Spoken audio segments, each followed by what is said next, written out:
I'd like to start by addressing the LBGTQ community directly. I want every member of that community to know that I come here tonight in peace, and I hope to negotiate the release of the baby. Welcome to our new video. Here we delve into how Dave Chappelle continues to take a fearless stand against woke culture, bringing both laughter and thought-provoking moments to the table. But I can't say the word faggot. And she said, because, David, you are not gay. I said, well, Renee, I'm not a nigger either. So have you ever wondered what happens when the most influential celebrities dare to challenge Hollywood's seemingly untouchable woke culture? Before we dive in, don't forget to subscribe, like, and hit the bell button for more hot stories like this. A fearless take on controversial topics. Dave Chappelle is no stranger to stirring the pot, and his latest takes are no exception. Now, you know I go hard in the paint, but even I saw that shit and was like, God damn the baby. Ooh, he pushed the button, didn't he? He pushed the button, punched the LGBTQ community right in the AIDS. Whether he's dissecting the dynamics within the LGBTQ plus community or exposing double standards and societal norms, Chappelle tackles these issues head-on with his signature humor and unapologetic honesty. Take his hilarious metaphor about the LGBTQ plus community packed into a car. Each letter gets its seat and quirks. You know who I mean. Those people that took 20% of the alphabet for themselves. I'd say the letters, but I don't want to conjure their anger.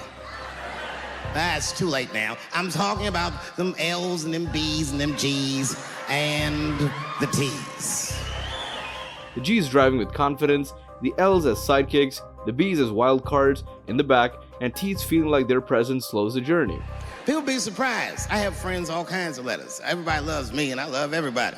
I got friends who are L's, I got friends who are B's, and I got friends who are G's. But the T's hate my fucking guts.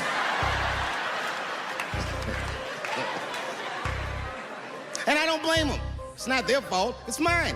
I can't stop telling jokes about these niggas. I don't want to write these jokes, but I just can't stop. Oh, and let's not forget the hitchhiking cues, confused yet eager to join the ride.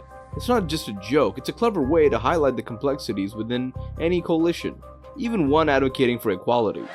And just when that car can't get any more tense, the cues are a hitchhiker that they pick up on the road. Some white dude in booty shorts is walking down the freeway.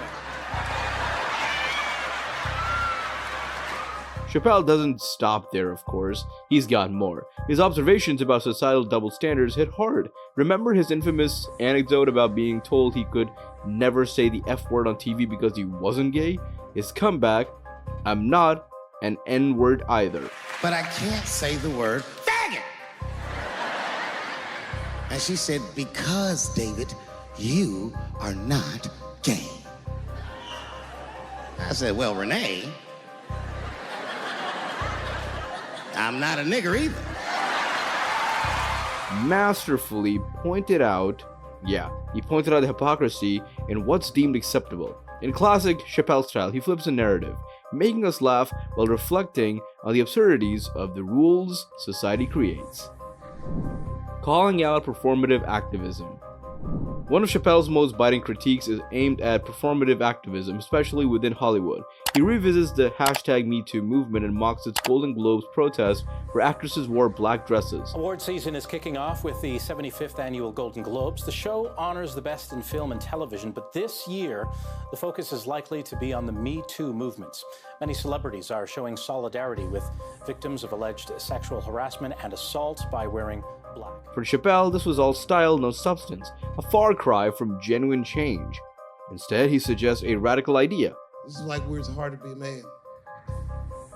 One lady said, Louis C.K. masturbating in front of me ruined my comedy dreams. Word? Well, then I dare say, madam, you may have never had a dream. Come on, man, that's a brittle spirit. If those actresses were truly committed to dismantling power structures, they would have fired their agents and uplifted women from mailrooms to positions of influence.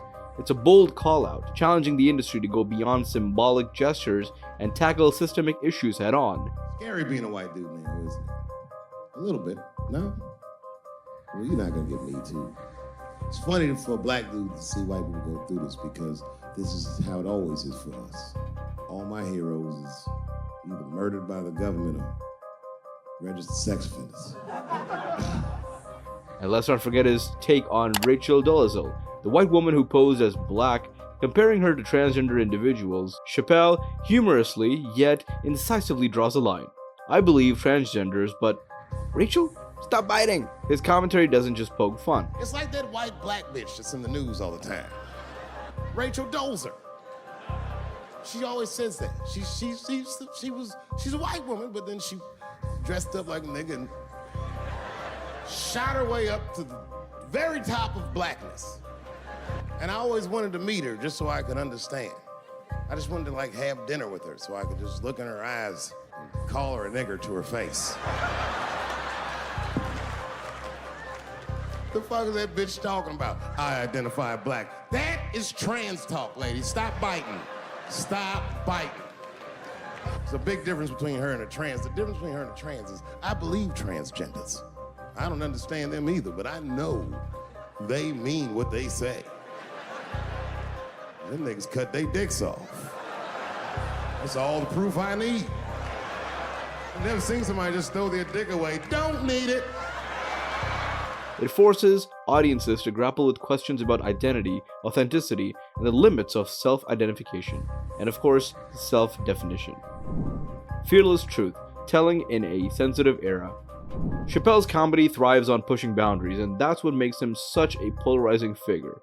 His jokes often cut through the noise, bringing raw truths to light in a way few others can. Whether he's discussing the baby's controversial remarks or critiquing feminist movements, Chappelle refuses to tiptoe around sensitive topics. Are you surprised though by the criticism that's come your way? No, and I don't mind that people get upset.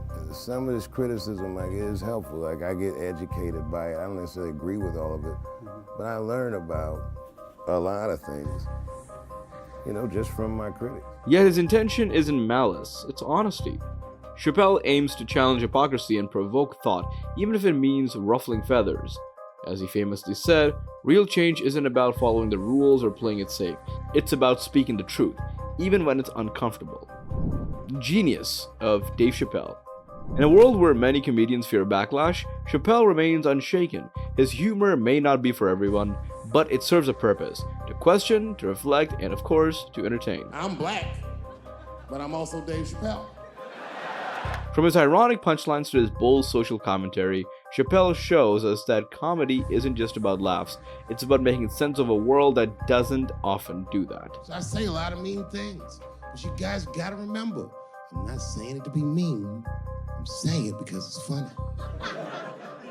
And everything's funny till it happens to you. And whether you agree or not, you can't deny his genius in turning uncomfortable truths into unforgettable moments. So what do you think? Which part of the video shocked you the most?